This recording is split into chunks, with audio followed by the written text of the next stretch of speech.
त्याच्यावर 5व्या रांगेत बसवण्यात आलेले होते आणि त्याच्यावर भाजपने सुद्धा जोरदार टीका केली. तुम्हाला काय वाटतं उद्धव ठाकरेंना तिथे बसवणं? अर्थात भाजपसोबत असताना त्यांना मान मिळायचं, मधली जागा मिळायची, मातोश्रीला मान मिळायची. आता आमच्याकडे तर ते नेहमी पहिल्या रांगेत राहिले, आमच्याकडे आमच्यापेक्षाही पहिले ते राहिले. त्याच्यामुळे आता इथे काय त्यांचा मान सन्मान आहे तो आपल्याला लक्षातच आलेला आहे. भाषणामध्ये खूप म्हणायचं की दिल्लीसमोर मान झुकणार नाही, दिल्लीसमोर आम्ही काय पायघड्या टाकणार नाही. पण आता दिल्लीत काय परिस्थिती आहे आणि ते सत्तेत नसताना काय परिस्थिती आहे हे बघितल्यानंतर थोडी दुःख होतं. पण ठीक आहे. तर माधुरी हातीनीच्या संदर्भातला प्रश्न आहे. गांधी असं म्हटले की केंद्रीय निवडणूक आयोग डिजिटल वोटर लिस्ट का देत नाही, आणि त्या प्रेझेंटेशनला उद्धव ठाकरे उपस्थित होते. ते सगळं स्लाइड शो बघत होते की राहुल गांधी सांगतात की महाराष्ट्रामध्ये कसं मतांची चोरी झालेली आहे.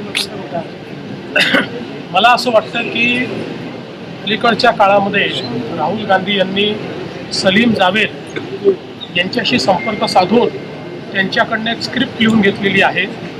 अतिशय मनोरंजनात्मक अशा प्रकारची स्क्रिप्ट आहे. ती सगळीकडे ते मांडतायत. याच्यानी मनोरंजनापलीकडे काहीच होत नाही. एकही गोष्ट त्यांच्याकडे फॅक्च्युअल नाही. सगळ्या गोष्टी कपोकल्पित त्या ठिकाणी ते मांडत आहेत.